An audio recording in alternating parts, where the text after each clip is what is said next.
जब मैं गुनाहों में पड़ा हुआ था, यीशु आ गया।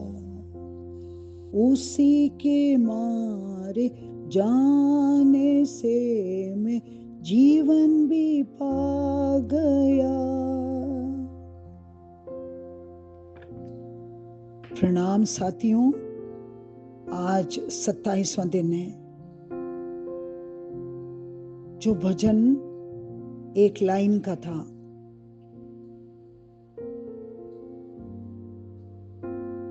ये हमारा जीवन का मूल आधार है। हर पल इसे गुनगुनाएं, इसमें महाशक्ति है। इसके बारे में अब तो हम सुन चुके, समझ चुके, महसूस कर चुके हैं, एहसास कर चुके हैं और पूर्ण विश्वास से बढ़ते ही जा रहे हैं। जहां कालीपन है उसमें पूरा विश्वास से भरते हैं।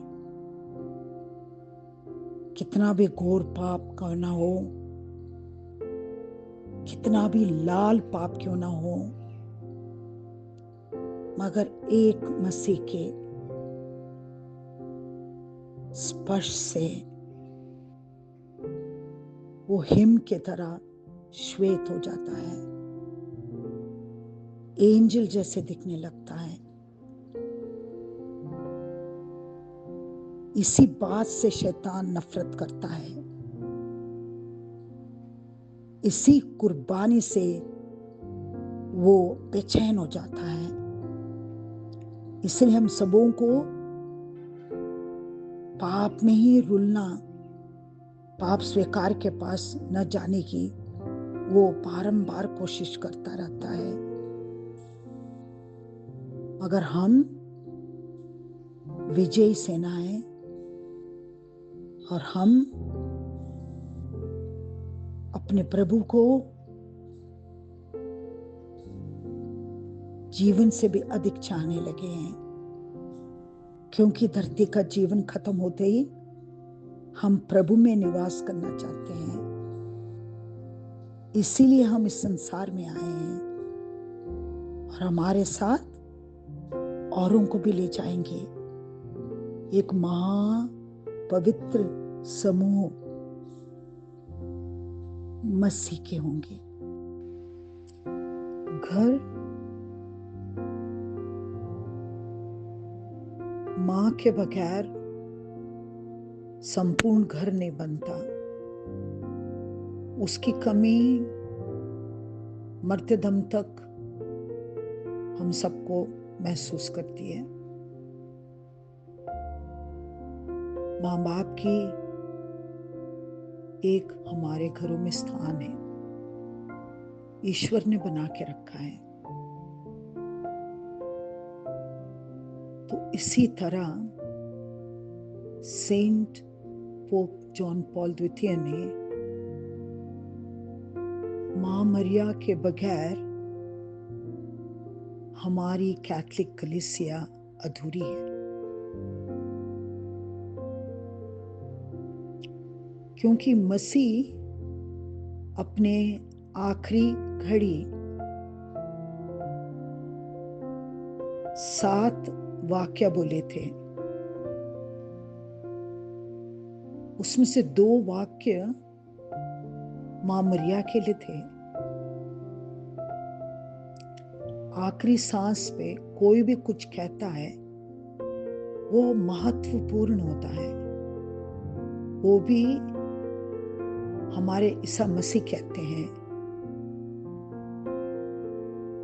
पहले बद्रे ये तुम्हारा पुत्र है।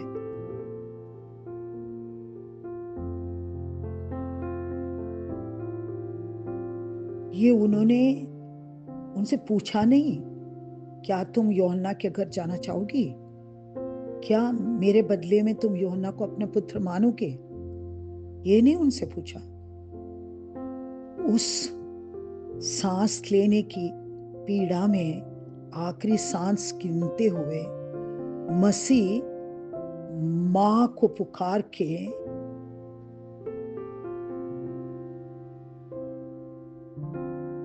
उनको पुत्र समर्पित करते हैं, यूहन्ना।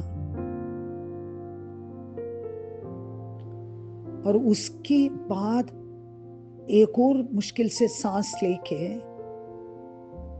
यूहन्ना की तरफ देख के, हम सबके तरफ देखकर ये कहते हैं, ये तुम्हारी माता है।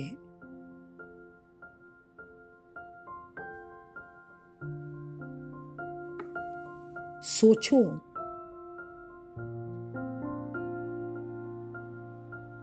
अगर मैं प्यासा हूं इसके बारे में इतना मनन चिंतन कर सकते हैं, तो ये दो वाक्य भी प्यास से भरी हुई है। इन दोनों वाक्यों में भी प्यास की तड़प सुनाई देती है। क्या आपको सुनाई नहीं दे रही है?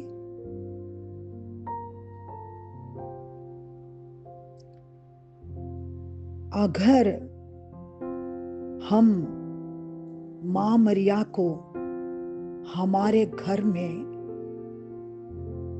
अहम स्थान नहीं देंगे, हमारा परिवार पूर्ण कभी नहीं होगा, क्योंकि ये मसीह के आखिरी शब्द हैं।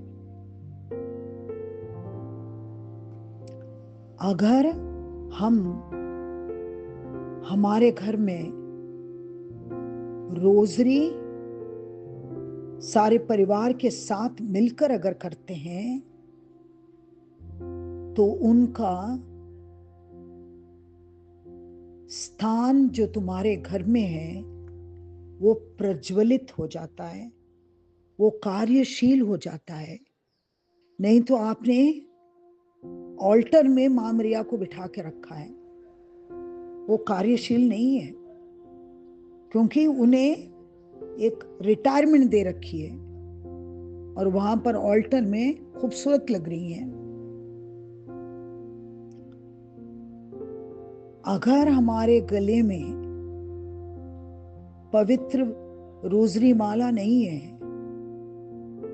और हर सुबह हम उन्हें चूमते नहीं हो, हर रोज हमारी उंगलियां रोजरी बिनती में उन मोतियों पर फिरती नहीं हो, तो मां मरिया क्रियाशील होना चाहिए कि नहीं? अगर ये बच्चा बार बार मां के पास कुछ ना कुछ मांगने आता है, हर पल मां मां करके पुकारता है, तभी तो मां मुड़ के उसके बारे में सुनती है। कभी ऐसा मत करना जैसे हमारी माताएं बूढ़ी हो जाती हैं, उन्हें एक कोने में हम बिठा के रखते हैं, उनके पास तक नहीं जाते हैं। वैसे मां मरिया को कभी नहीं रखना। एक ऊंचे स्थान पे उनको बिठा के रखा।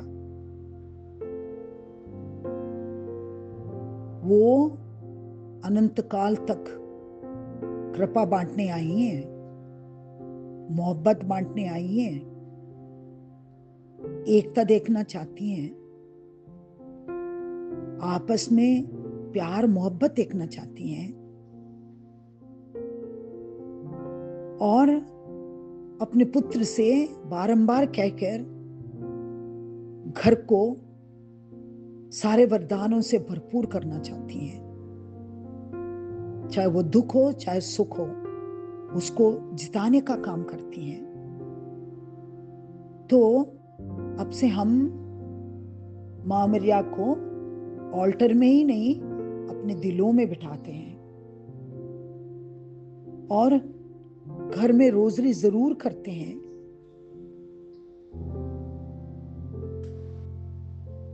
इसीलिए कैथोलिक कलीसिया और कलीसियों से अलग है। जब भी कोई तुम्हें टोके तो प्रभु की अंतिम सांस में ये दो वाक्य उन्होंने क्यों कहे? कहने की कोई जरूरत नहीं थी। अगर उन्होंने कहा है तभी वो क्रूस का बलिदान पूर्ण है, उसमें से हम एक बिंदु भी नहीं हटा सकते हैं।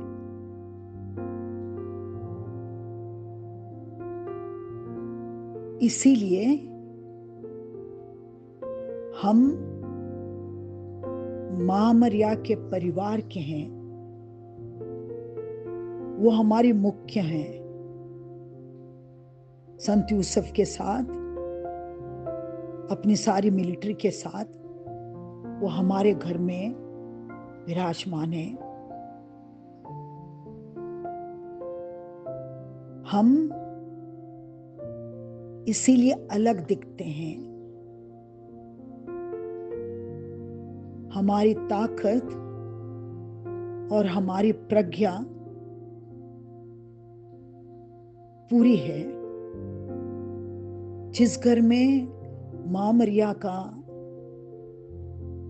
आदर सम्मान होता है, उस घर में हर स्त्रियों का आदर सम्मान होता है। हर स्त्री घर के पुरुषों से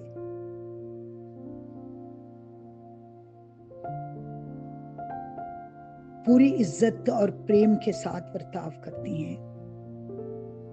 घर में इज्जत और प्यार गूंजता है। बेटी को किसी से कम नहीं समझना, बेटे को अपना परिवार की रक्षा करने का बोध और एक दूसरे से प्यार करना सिखाना, बड़ों का आदर सम्मान करना, पड़ोसियों से प्यार करना, उनकी जरूरतों पर उनकी मदद करना, ये संपूर्ण एक गिफ्ट है। एक पूरे गिफ्ट रैप के अंदर हमें ईश्वर हमें मां मरिया के हाथों हमें देता है। हम कभी भी मां मरिया के आंचल से ओझल नहीं होना चाहेंगे।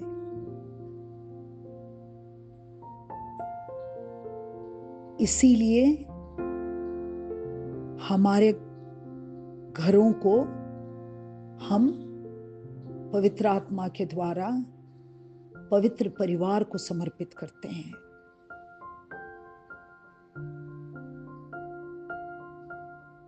और हम यही प्रेम पीढ़ी दर पीढ़ी चलने का दुआ मांगते हैं। यही हमारे संत पापा ने पूर्ण तरह से समझकर मां मरियम की दुआएं पूरे भूलोक में फैला दी। और आज भी महायुद्ध जो हो रहा है उसको भी हम रोजरी करके रोक सकते हैं। रोजरी में इतनी ताकत है, अगर तुम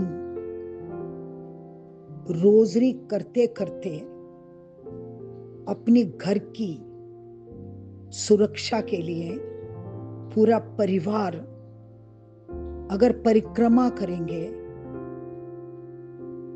पूरे 7 दिन, हर बुराई टूट जाती है। वही जेरिको वॉल, आज भी हमारा जेरिको वॉल रोजरी के साथ चलती है।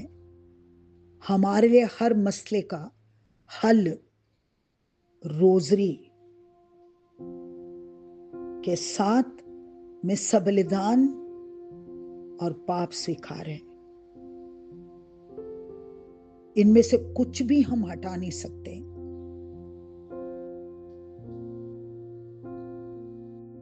हमारी कलीसिया यीशु मसीह और 12 शिष्यों से जो आरंभ हुई, वो आगे बढ़कर वो 12 शिष्य अब पुरोहित के रूप में हम सबके साथ हैं। जैसे ईसा मसीह ने कहा था, दूर दूर देश जाके सुसमाचार सुनाओ, मैं तुम्हारा साथ हूं। आज वो वचन हम देख सकते हैं पुरोहित के रूप में, जो आज भी मसीह का वचन, मसीह का स्वर्गराज, मसीह की पाप की क्षमा, मसीह का अनंत जीवन की शपथ बचाते हुए, समझाते हुए जाते हैं। अगर आज इस समय सबसे ज्यादा शैतान के फंदे में हमारे पुरोहित गण हैं, उनके बगैर हम कुछ भी नहीं कर सकते। हम पूर्णता से अधूरे हैं। हमारे कोई सैक्रामेंट हमें दे नहीं सकता, हम पा नहीं सकते, हमारा पाप स्वीकार नहीं हो सकता। ईश्वर रोटी को अपने मांस और लहू में नहीं बदलेंगे, वो वचनबद्ध हैं। क्या हमें नहीं लगता हर रोज रोजरी करने के समय में हमें अपने पुरोहितों के लिए दुआ करनी चाहिए, खास तौर से उन पुरोहितों के लिए जो राह भटके हुए हैं, उनकी वापसी के लिए, और खास तौर से उन पुरोहितों के लिए जो अपनी जान लड़ाकर, अनेक तकलीफों से गुजर कर कलीसिया के खंभों को पकड़े हुए हैं। अगर हम अपने कलीसिया के खंभों के लिए दुआ नहीं करेंगे तो हम तितर बितर हो जाएंगे। इसीलिए हम सबकी जरूरत है, हम और पुरोहित एक दूसरे के साथ निर्भर हैं। एक दूसरे के बगैर हम अधूरे हैं। प्रभु ईसा मसीह अधूरे हैं, हमारे ईश्वर दुखी हैं। इसीलिए हम पूर्ण जागरूक होकर, पूरी तरह से समझकर, दुआओं में दृढ़ होकर, पाप से धो डालकर हमेशा विजय सेना बने,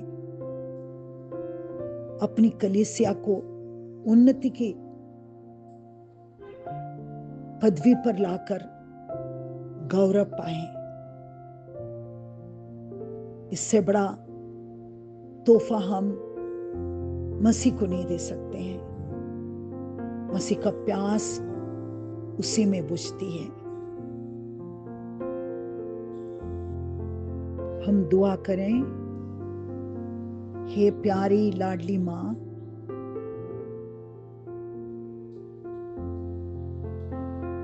अपनी लाडलों को पवित्र आत्मा के द्वारा दुआ करना सिखा। हमारे घरों में जो अधूरता है, जो एक हर एक कोने में छुपी हुई है, जो सबको समेटना चाहती है, उस घोर अंधेरे को प्रकाश में बदल डाल। हमें उसका तोड़ सिखा। हमारा घर को हम आपको समर्पित करते हैं। हमारे मकानों को घर में बदल दे, मोहब्बत के घरों में बदल दे। हम दूर से दिखाई दें कि हम प्रकाश के संतान हैं, आमीन। क्रिस्त में प्यारे भाई और बहनों, जब हम अपने आप को, अपने पल्ली को मां मरियम के विमल हृदय पर समर्पित करने के लिए 33 दिन का इस प्रार्थना में जुड़े हैं, हम प्रभु की आशीष मांगे। ईश्वर आप सबको मां मरियम के मध्यस्थ द्वारा पिता, पुत्र और पवित्र आत्मा के नाम पर आशीष प्रदान करे।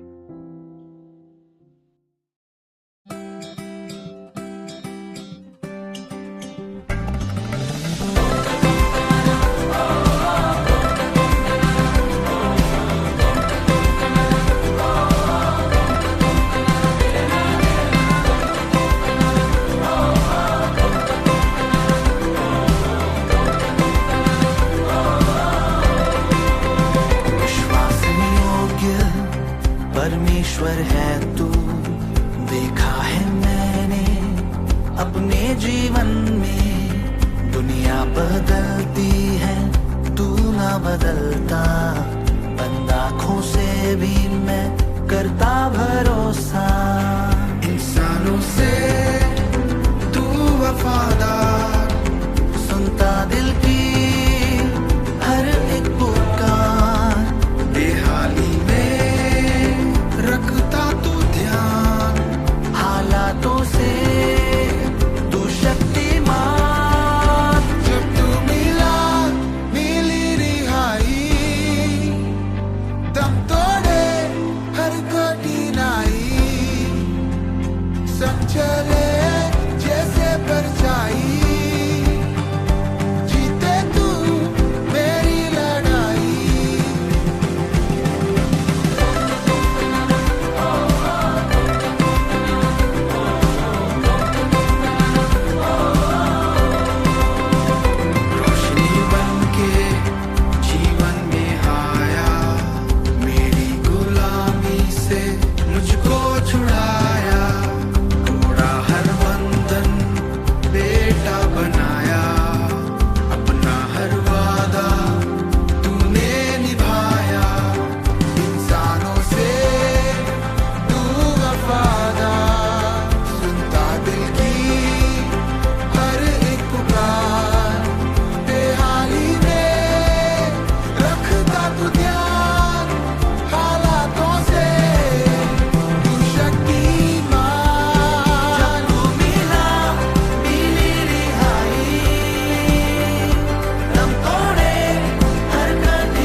क्या कोई है इस जहां में